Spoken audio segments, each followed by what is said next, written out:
The encirclement was textbook. Commodore Dreshkal had planned it over 3 days, which was the kind of planning time that turned a good tactical operation into a precise one.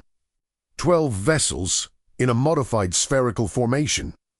Radius adjusted to the target's weapon range plus 11%, which put his ships outside the human cruiser's effective engagement envelope while maintaining overlapping fire solutions from every angle. No blind spots, no exit vectors. The geometry was clean. He had run the simulation 47 times. The simulation said the same thing every time. The CSS Meridian was contained. The CSS Meridian was a Concordance heavy cruiser, Class 1, which meant it was the largest category of warship the Concordance fielded. Significant firepower, significant shielding, significant crew complement. Against one of his 12 vessels, it was a difficult engagement. Against all 12, it was not a military problem. It was a mathematics problem, and the mathematics, which he had run 47 times, was settled. He opened the channel at 0900. He said, CSS Meridian. This is Commodore Dreshkal of the Keth Sovereignty Fleet. You are surrounded. Your exit vectors are covered. You have no tactical solution available. I am formally requesting your immediate surrender and the transfer of your commanding officer to Sovereignty custody. He waited. The response came in 40 seconds, which was faster than he had expected. He had expected the human captain to take time to review the formation, run his own tactical analysis, consult with his staff. 40 seconds was not a review time. 40 seconds was a captain who had already looked at the situation. The response was audio only. The voice was unhurried. It said, Commodore Dreshkal. This is Captain Marcus Adaemiase of the CSS Meridian. I've reviewed your formation. It's well constructed. He paused. I have a question before I respond to your request. Dreshkal said, Proceed. The voice said, Have you reviewed my ship's full specification file? He had. The CSS Meridian specification file was in the Keth Sovereignty's intelligence database. Class 1 cruiser, standard Concordance fleet configuration. Armament rated for fleet engagement, defensive systems rated accordingly. He said, Yes. The voice said, The current specification file, Commodore. Not the one from commissioning. Dreshkal looked at his intelligence officer, who was already pulling the database record. The intelligence officer pulled the file. He looked at you, he looked at again. He said, quietly, to the Commodore, Sir, the Meridian was refitted 8 months ago. The voice on the channel said, I'll take that silence as a no. Captain Marcus Adaemiase had been commanding the CSS Meridian for 3 years. In those 3 years, the Meridian had been refitted once, which was standard for Class 1 cruisers on long outer reaches deployment rotations. The refit had been scheduled, routine, and conducted at the Concordance's Kareth shipyard over a period of 42 days. The refit had not been publicly announced, which was also standard. Refit specifications for active fleet vessels were classified at a level that the Keth Sovereignty's intelligence networks did not have reliable access to. This was not a failure of their intelligence services. It was a function of how the Concordance managed information about its capital ships, which was carefully. The refit had upgraded 3 systems. The first was the drive. The Meridian's standard drive had been replaced with a new generation system that increased maximum output by 22% and, more significantly, changed the drive's power curve in ways that affected the ship's performance at specific velocity ranges. The second was the weapon system. The forward plasma batteries had been replaced with a new generation array whose effective range was 17% greater than the previous installation. The torpedo system had been upgraded with a new targeting architecture that improved lock acquisition time by 40%. The third was the shield system. The new generation shielding had higher rated capacity than the previous installation and, more importantly, a different distribution architecture that allowed for dynamic reallocation of shield strength in response to incoming fire geometry. None of these upgrades were individually revolutionary. They were incremental improvements, the kind that accumulated over a technology development cycle and were incorporated into refits as they became available. Collectively, they meant that the CSS meridian that Commodore Dreshkal had surrounded was not the CSS meridian that his tactical analysis had modeled. His formation was positioned at the edge of the weapon range he had in his files. His files were wrong by 17%. He was inside the meridian's actual effective engagement envelope.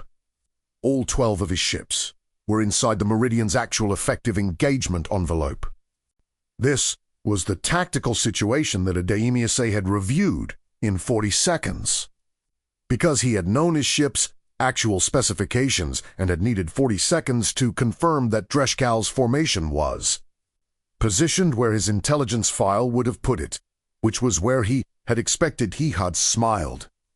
Not because the situation was comfortable. An encirclement was an encirclement regardless of the geometry's specific errors. He was still one ship against 12. The mathematics had not reversed. He had smiled because the situation had a shape he could work with. Dreshkal's intelligence officer had pulled up everything available on the Meridian's refit in the 4 minutes since the captain's question. What was available was limited. The Concordance's refit classification meant that the specific system upgrades were not in accessible databases. What was available was the refit record itself, the fact that a refit had occurred, its duration, and the general category of systems serviced, which was listed as propulsion, weapons, and defensive systems. No specifications. The intelligence officer said, "We don't have the upgraded specifications, sir." Dreshkal looked at the formation display. 12 ships, spherical formation, radius calculated to the Meridian's listed weapon range plus 11%. He did a calculation that he had not previously needed to do. He said, "If the weapon range upgrade is in the standard improvement range for current generation systems, what is our exposure?" The intelligence officer ran the numbers. He said, "If the upgrade is in the 15 to 20% range, sir, we are inside his effective engagement envelope." He paused. All 12 ships. The channel to the Meridian was still open. Adeyemiose's voice said, "I'm not in a hurry, Commodore." "Take the time you need." The voice was still unhurried. "Ist com." There was something in it that Dreshkal could not quite categorize, and that his tactical training had not specifically prepared him for. It was not confidence in the way that confidence typically presented. It was not aggression. It was not the specific quality that commanders sometimes projected when they were performing calm. It was the quality of someone who had already finished the calculation and was waiting for the other party to catch up. He said, "Captain, I'd like to propose a recess in this communication." Adeyemiase said, "Of course, I'll be here." The recess lasted 22 minutes. During those 22 minutes, Dreshkal's staff ran every available analysis of the Meridian's likely upgraded specifications. They pulled the technical files on current generation Concordance drive systems. They pulled the files on weapon range improvements in the current technology cycle. They modeled 3 scenarios: minimal upgrade, moderate upgrade, maximum upgrade. In the minimal upgrade scenario, the Meridian's weapon range exceeded the formation's current radius by 4%. All 12 ships were marginally inside the engagement envelope. In the moderate upgrade scenario, the range exceeded the radius by 17%. All 12 ships were significantly inside the engagement envelope. In the maximum upgrade scenario, which assumed the top of the current technology cycle for each upgraded system, The Meridian's effective combat capability was substantially beyond what Dreshkal's formation had been designed to contain. His tactical officer said, "We need to expand the formation radius." Dreshkal said, "If we expand the radius, the overlapping fire solutions degrade. Above a certain radius, we no longer have complete coverage." His tactical officer said, "Yes, sir." He looked at the display. 12 ships, 47 simulations, clean geometry. He had been proud of this formation. He had constructed it carefully. He had constructed it against a ship that no longer existed. His tactical officer said, "Sir, if we expand to maintain safe distance from the upgraded weapon range, the formation loses coherence. We'd have gaps in the coverage." Dreshkal looked at the display, "And if we don't expand?" His tactical officer was quiet for a moment. "Then, we're inside his range with a formation designed for a smaller threat envelope. If the Meridian engages, our overlapping coverage means our own ships are in each other's fire solutions. The geometry that prevents his escape also constrains our own fire." He had run 47 simulations. None of them had included the current generation weapon range. He opened the channel. He said, "Captain Adaimi say." The voice came back immediately, "Commodore." "I have reviewed the situation," Dreshkal said carefully. "I believe we may have a conversation worth having before either party takes action." The voice said, "I think you're right." He paused. "I've been thinking about what you actually want from this engagement, Commodore, not the tactical outcome. The strategic one." He paused. "I'd like to talk about that." Dreshkal said, "Go on." The conversation that followed lasted 41 minutes. Adaimi was, in addition to being a fleet captain with 3 years of command experience on a Class 1 cruiser, the son of a Lagos district administrator and a Ghanaian diplomat, which meant he had grown up around people who solved problems by talking through them, and had absorbed, through proximity, the specific skill set that such people developed. He did not threaten. He did not list the Meridian's upgraded capabilities in detail, which would have been effective but would also have required revealing classified specifications, which he was not willing to do. He did not point out that Dreshkal's formation was inside the Meridian's actual weapon range, which was true, but saying it directly would have forced a response. He talked about what the engagement record would show. He said, "Commodore, your fleet surrounded a Concordance Class 1 cruiser in outer reaches space. That record exists, regardless of what happens next.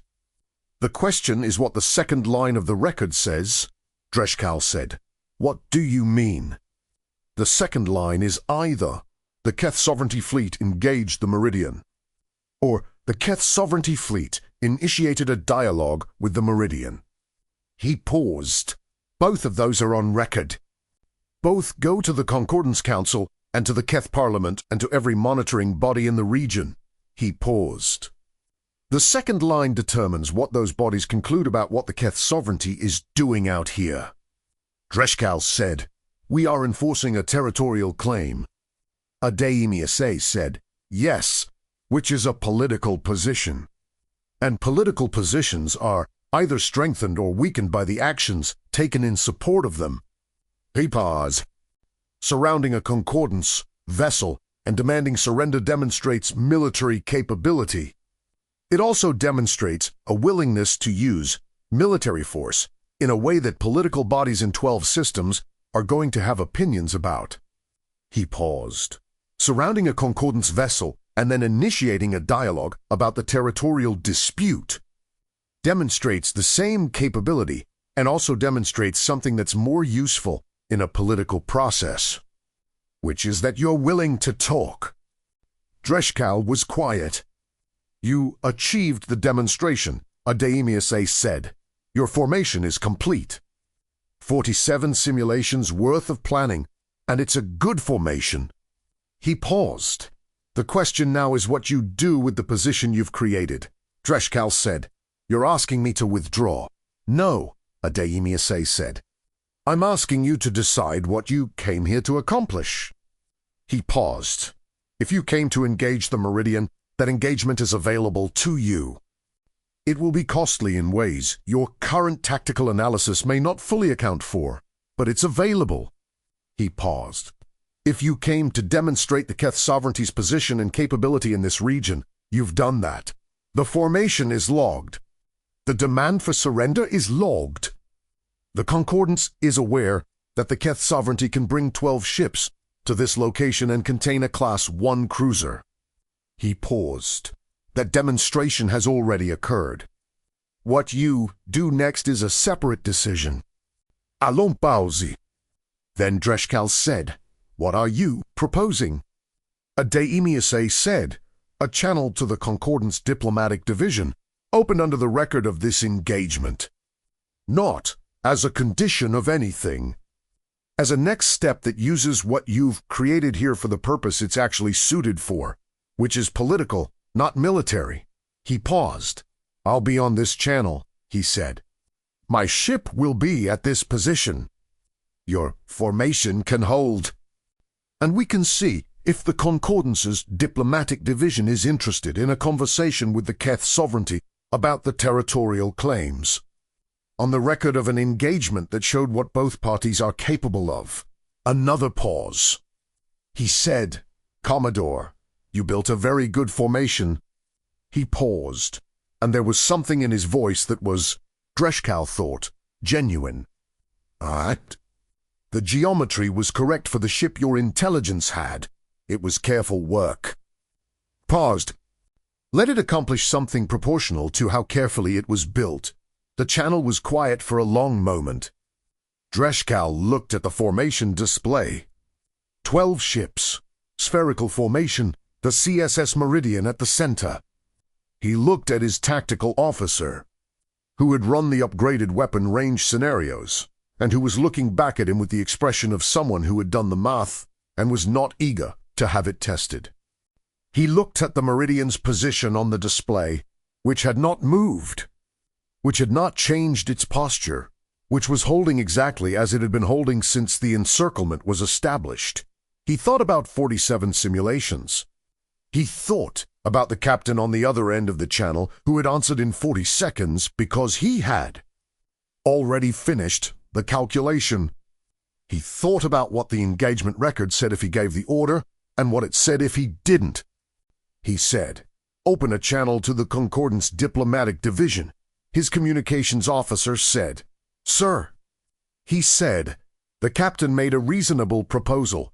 Open the channel." He looked at the display one more time. He said, on the Meridian's channel, "Captain, you have an interesting way of receiving a surrender demand." Adeyemi's voice said, "I prefer to think of it as redirecting one." Dreshkal said, "That's one way to put it." He thought he heard something at the edge of the transmission that might have been a smile. The diplomatic channel opened at 10:47. The engagement record, which had been logged by the regional monitoring network since 0900, showed at 0900 the Keth sovereignty fleet established an encirclement of the CSS Meridian and issued a formal surrender demand. At 10:47, following a 41-minute communication between Commodore Dreshkal and Captain Adeyemi, the Keth sovereignty fleet initiated a diplomatic channel to the Concordance diplomatic division. The formation held for the duration of the initial diplomatic contact, which lasted for hours. During those 4 hours, the formation did not fire. The Meridian did not move. At 1500, the Concordance diplomatic division and the Keth sovereignty's political representative established a framework for formal discussion of the territorial dispute under the auspices of the monitoring network as neutral recorder. At 1502, Commodore Dreshkal ordered his formation to withdraw to a non-encirclement distance, which was the formation change that the diplomatic framework required as a precondition for formal talks. The formation withdrew. The CSS Meridian held position until the withdrawal was complete and then resumed its patrol route. Adeyemi Say filed his operational report that evening. In the section that asked for a description of the engagement's tactical phase, he wrote, "Formation encirclement. Standard spherical geometry, 12 vessels. Engagement did not proceed to fire. Exchange." He paused. Then he wrote, "The Commodore built a sound formation." The conversation that followed was also sound. In the section that asked for lessons learned, he wrote 2 sentences. He wrote, "Intelligence files of expiration dates." Smile before they figure that out. He submitted the report. Fleet Command read it and filed it in the operational record for the Outer Reaches Patrol Division, where it sat alongside 40 years of similar reports in the drawer that held the documents that were useful and honest and too concise to be misunderstood. The Meridian held position in the Outer Reaches for more months. In those 4 months, it was involved into minor patrol incidents, 1 search and rescue operation, and 1 diplomatic courier run that required the kind of precise navigation that Class 1 cruisers were not typically used for, but that the Meridian's upgraded drive made feasible. Adeyemi Say filed routine reports. He ate in the mess with his crew.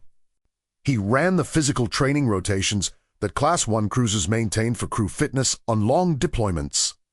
He read, in his off hours, the progress reports from the territorial dispute talks, which were available through the monitoring network at a level of detail that was public rather than classified. The talks were proceeding, not quickly. Diplomatic processes did not proceed quickly, but they were proceeding, which was the thing that mattered.